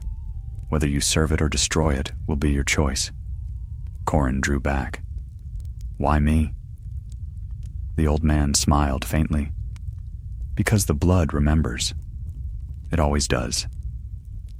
Before Corin could ask more, the man was gone, leaving only the echo of his words and a faint smell of ash in the air. He left Harrenhal that night, following the old King's Road south until it curved toward the God's Eye. The lake stretched before him, vast and black beneath the stars. Mists coiled upon its surface, shifting like living things. A fisherman sat by the shore mending his nets. No ferries cross there, he told Corin. The green men guard the isle. Those who go don't come back. I must try, Corin said simply. The man studied him a long while, then spat into the water. Then best say your prayers.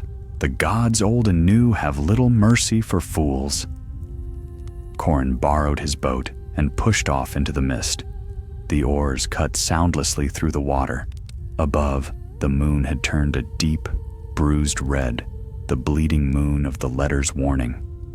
When the fog parted, he saw them, the trees of the isle rising pale and immense, their faces streaked with sap like tears of blood. The air was thick and still, heavy with the scent of earth and something older. He stepped ashore, the ground soft beneath his boots. The weirwoods seemed to lean closer as he passed, their carved eyes following his every step. At the heart of the grove, he found a mound of roots and stones. A faint light pulsed within, red as a dying ember. He knelt, brushing aside the leaves. There it lay, a shard of dark steel half buried in the soil. When his fingers touched it, the world shuddered. Flames leapt before his eyes, armies clashing beneath crimson skies, dragons screaming, the red grass field reborn. He saw a knight in black mail kneeling before the trees, his face pale and resolute. The vow endures, the voice said. Keep it, or break it, but choose. The shard seared his palm, yet he did not let go. What are you? He gasped. A promise, it answered. A curse. The blood of kings, bound in steel. Will you wield me, or bury me again? He thought of his mother, of the quiet village that would burn should such fire wake anew. No more kings, he said. No more dragons. Then he plunged the shard deeper into the earth. The ground split. Roots twisted around his arms, holding him fast. The weirwoods groaned as though in pain, or perhaps in triumph. The red light flared once, then faded. When the roots released him, the shard was gone. Only the mark of its flame remained upon his palm, black and red like a brand. Corinne stumbled back to the boat at dawn. The mists lifted, and the Isle of Faces was still once more. He looked down at his hand. The burn throbbed faintly, yet no blood came. He rowed to shore and found the fisherman waiting. You lived, the old man said in wonder. Did I? Corin murmured. He returned to Maidenpool in silence. The scroll he had carried turned to ash within his pack before he reached home. Yet at night, when the wind rose from the west, he sometimes heard whispers through the open window. The fire sleeps, but dreams. And in his dreams he saw the shard again, not buried, not broken, but whole, gleaming black and crimson in a king's hand. He would wake sweating, his palm burning as if aflame. Years passed. Corin grew to manhood, took vows in the faith, and served as a healer among the poor. None knew the truth of what he had done. But sometimes, when he washed blood from his hands, he would glimpse the faint red shimmer beneath his skin. Beyond the seas, the Golden Company rose once more, and talk of dragons spread among the sailors of Lys and Volantis. Some said a blade of Valyrian steel had been reforged, dark, rippling, alive with fire.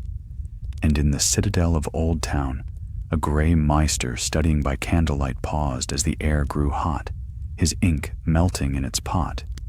He looked to the east, toward the God's Eye, and shivered. For even in his cloistered heart, he knew the Isle of Faces had given up its secret, and fire, once woken, does not rest long. Winter had returned to Westeros, sweeping from the wall to the reach with wind like knives. Snow fell upon the Red Keep and the cobbled streets of King's Landing, muting the clamor of the city. Yet even as the kingdom shivered under its white cloak, the air smelled faintly of smoke, as though the wind carried the ghost of old fires. Corin Rivers, once a nameless healer of Maidenpool, now served as a maester in the royal court. His chain was light, silver and iron, with one link blackened by fire, but his eyes were heavier than his years. Beneath the sleeves of his gray robe, the burn upon his palm had never faded. Sometimes when he dreamed, it pulsed faintly with light, like an ember that refused to die. The king he served was young, thoughtful, and weary of war. His banners bore the red dragon still, though few alive remembered when dragons had truly flown.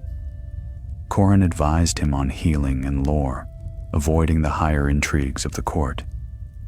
Yet in the quiet hours before dawn, he would climb the tower stairs to watch the city below, the sprawl of rooftops and the black waters of Blackwater Bay, and he would listen to the wind. It whispered to him, "The fire sleeps, but dreams." When the summons came from the maesters of Old Town, he knew before opening the letter what it must say.